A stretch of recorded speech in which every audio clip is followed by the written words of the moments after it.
Layoff notices seem to be increasing as we are starting to get Q3 earnings.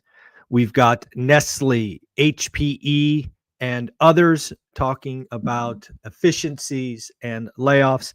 Let's get into the news. Let's get into Fed speak. Let's get into something that PIMCO says that will really potentially impact mortgage rates. We're going to actually start with Nestle. Nestle did announce 16,000 job cuts, actually specifically highlighting white collar. It does look like white collar is coming for it. Nestle says 12,000 white collar jobs to be eliminated. Then we have HPE or Hewlett Packard Enterprise announcing a 5% reduction in force, or about 2,500 jobs. Again, it looks like, at least at the beginning of Q4, that layoff notices or efficiencies are being ramped up. And again, this is important because the Fed, as you'll see in a minute, is really focused on the job market now. They keep highlighting it is a no hire, no fire environment.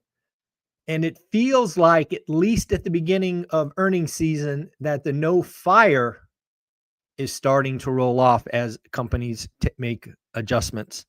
On top of that, we did get some earnings. Again, HPE had disappointing guidance. We have Dollar Tree.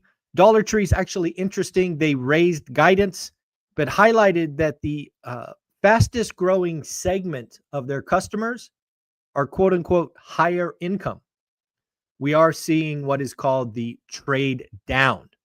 We are seeing consumers increasingly trade down as their budgets get tight.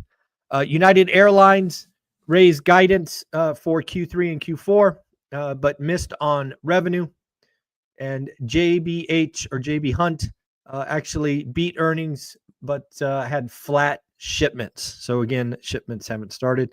Charles Schwab beat top line, bottom line, highest growth in net assets all year.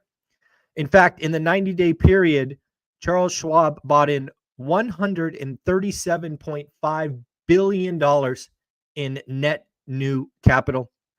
I'm looking at the regional banks. We did get a couple of them today. M&T Bank, it too beat top line, bottom line, strong fee income, and improved credit quality.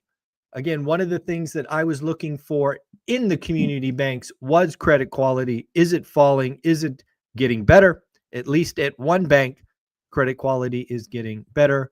Then KeyBank beat top line, bottom line, actually had 17% growth in year-on-year revenue. So thus far, the financials are doing great. The big banks, of course, did great, kind of the perfect environment for them. But even the regional banks at first blush are doing well in this environment. Let's talk some Fed speak, because again, we are starting to see hawks and doves in pretty clear detail. We'll start with the newest Fed president, Moran. He says that we need rate cuts because passive monetary tightening has started and we have improved inflation. Interesting. Policy has actually gotten 1.5 basis points tighter this year. So think about that. I think the Fed funds rate today is 4%. He is saying that it's 1.5% tighter. So he thinks the Fed funds could be at 2.5%. Think about that.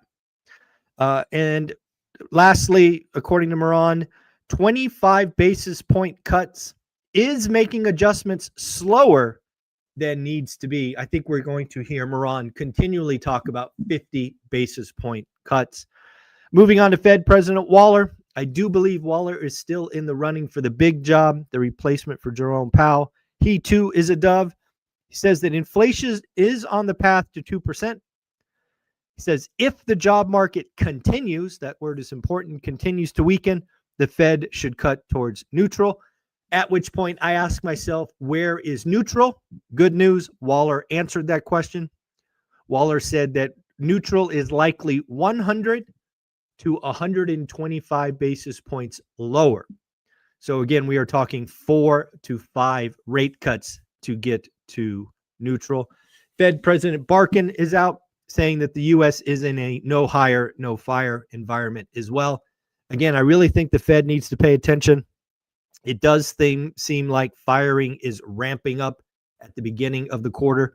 This, again, the job market weakens like an elevator. It just shoots up quickly and takes the stairs to improve. So the Fed really needs to pay attention.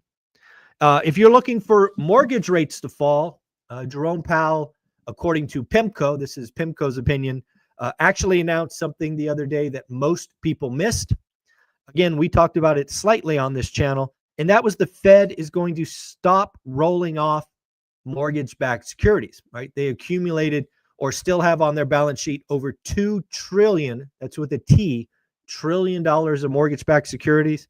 And according to PIMCO, the simple act of stopping the roll-off, meaning shrinking, could lower mortgage rates 20 to 30 basis points. And again, I think today we're at 6.3. So that simple act could get mortgage rates down to 6 flat or in the high 5s.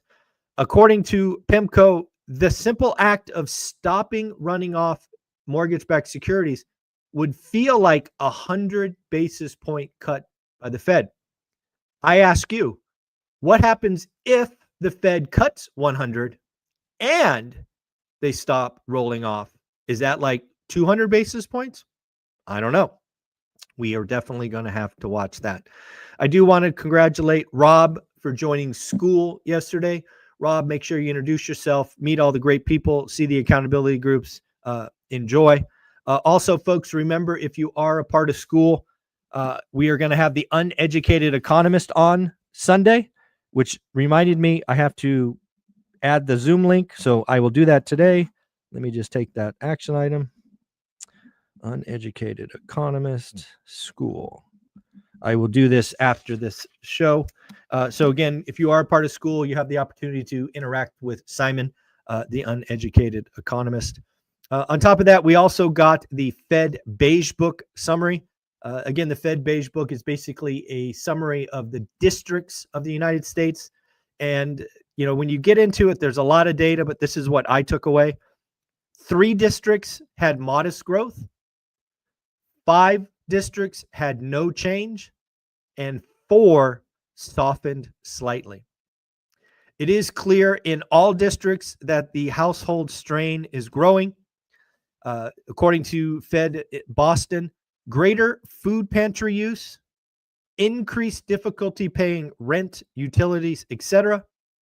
St. Louis Fed said more middle-income families are turning to credit and short-term financing like buy now and pay later. Other Fed presidents are highlighting at the district level immigration. Immigration policies are resulting in labor shortages, construction, farming, things of that nature. Wages did grow. They did grow across all reporting districts, generally at a modest pace. It does look like the 10-year note ended yesterday at 4.03, with mortgages at 6.27. So that's roughly a 200 basis point delta, actually 224 point delta. So again, remember the average is 180. So again, there's 40 points in margin compression. It's interesting to note that mortgage rates 1 year ago were 6.62. So just about a half a point higher a year ago. So mortgage rates are down. Again, folks, this is the daily financial news. We try to do it 5 days a week. Make sure you join school. Go ahead and buy your tickets to our event in Vegas. You will enjoy. And really quick and clean daily financial news today. Don't forget, if you are a landlord or thinking about being a landlord, you should give Steadily Insurance a shot. They are someone that Olivia and I use every time one of our properties comes up for renewal. Sometimes they help, sometimes they don't, but it's best to know, given insurance is way expensive, much more expensive than it was 3 or 4 years ago.